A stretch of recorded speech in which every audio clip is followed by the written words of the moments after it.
great state of Texas, Mr. Gonzales, for 5 minutes. Thank you, Chairman Guest. Appreciate your leadership on this. Thank you, everybody, for testifying before us. It's good to see you, John. I didn't even know you owned a suit. It's great to see you up here and not in the field. I represent 2/3 of the Texas-Mexico border. A lot of the places that people talk about, we live it. Del Rio with the Haitians under the bridge, we lived that. Eagle Pass, thousands of people, we lived that. When these IAs rushed the bridge in El Paso, also in the district. But I want to start with one thing in particular that I don't think gets enough coverage. And I want to start with Ms. Reese. And this is a very simple question. Where are the children? There are reports of hundreds of thousands of children that are missing. Regardless of their legal status, where are the children? Patriots, welcome back to Right View Nation channel. What I'm about to tell you should send a chill down your spine. Because after watching the recent House testimony where Congressman Tony Gonzales laid it down raw, I can only come to one conclusion. The Biden administration has completely failed to protect the most vulnerable people crossing our southern border, children, and they're trying to cover it up. Before we roll, make sure you like, subscribe, and share this video. Well, that's a valid question because 550,000 came in unaccompanied during the last administration, and HHS was so overwhelmed, treated them basically like widgets on an assembly line and turned them over to unvetted sponsors. And so then HHS lost track of so many of them. And unfortunately, some were subjected to sex trafficking, child labor, and God knows what else, but they need to be found. I agree with you, and I think this is an area that the president, working with Congress, we're going to have to work really hard to find these children. No one else is going to advocate for them. I saw during the last administration as their policies were eroded, where they would, at one time, would vet everyone in the household before they would turn a child over, to now they were just turning children over as quickly as they possibly could, just because of the sheer numbers. I think that is an area that we absolutely need to focus on. I'm sure you're going to gain, you're going to have the level of support from this committee. My next question is to Mr. Blair. How can President Trump and Congress best tackle rounding up and deporting the hundreds of thousands of convicted criminal illegal aliens loose in our country? Thank you, sir. That's a great question. The best way to do so is working as a multi-jurisdictional, multi-agency plan through your local, state, and county law enforcement. It's those law enforcement agents or officers that are in the communities. They know the communities. They know the criminality or the criminal elements within their communities.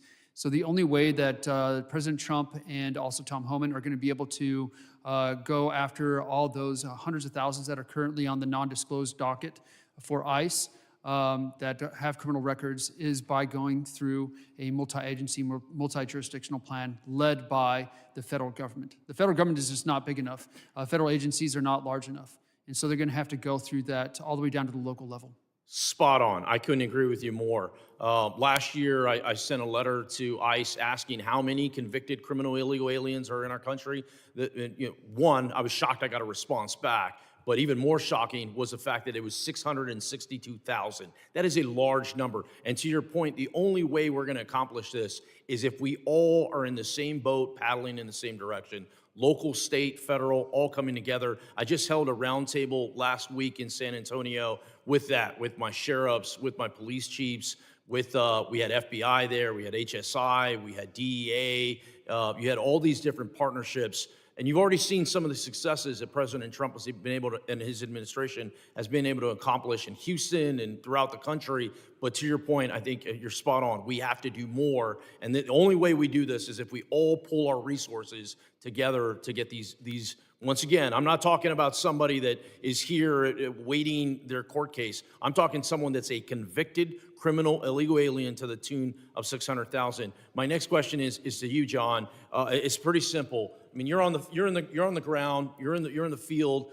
What is the pulse of the Border Patrol agents on the ground after President Trump has initiated these policy changes? Well, they're doing the job that they were trained to do, so obviously they're happy about that. There are a lot of different policies that are being challenged in court. So we're day to day, things are changing in terms of what rules are supposed to be followed. So that's been a little confusing, but ultimately they're glad to be back to work doing the job that we were doing, at least during the first Trump administration. So it's completely different than what it was in the last 4 years.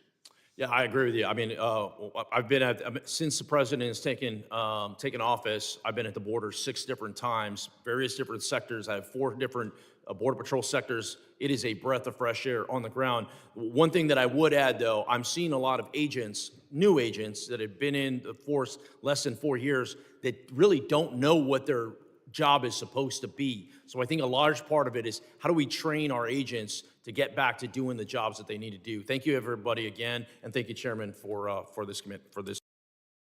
Let's start with what Gonzales asked. Straightforward, no fluff. Where are the children? And folks, the answer is horrifying. Hundreds of thousands of unaccompanied minors have come across our border, and many of them, thousands, are now missing. Not accounted for, vanished. This isn't fear-mongering. This isn't speculation.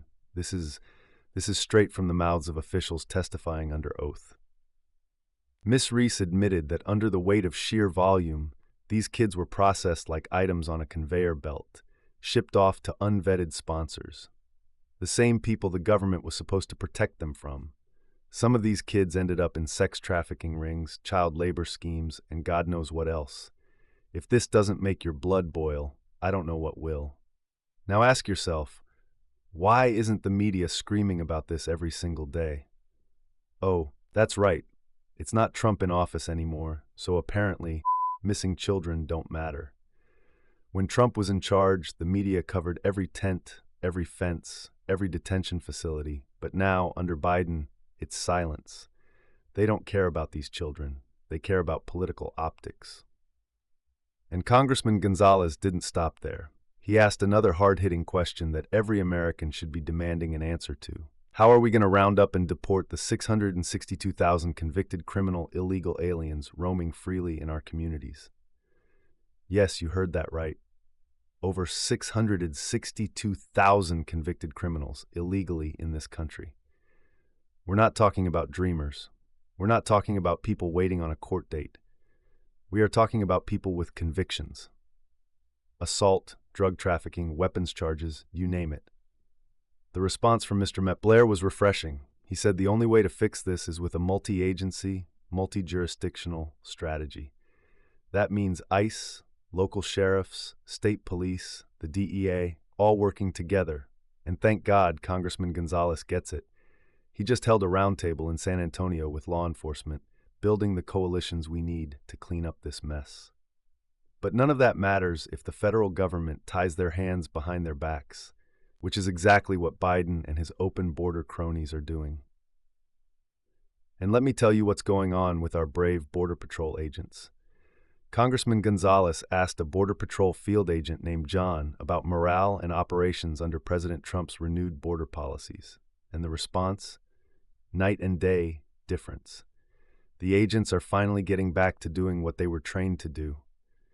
Not babysitting, not shuffling paperwork, but protecting our country. But here's the kicker. A huge portion of these agents are new, hired during the last 4 years under Biden, and they don't even know what their job is supposed to be. Why? Because when you have an administration that doesn't believe in enforcement, you end up with confusion, weakness, and chaos. These men and women need training, support, and leadership, not lectures about political correctness and climate change. Let me make this crystal clear. This is not just a policy failure. This is a moral failure.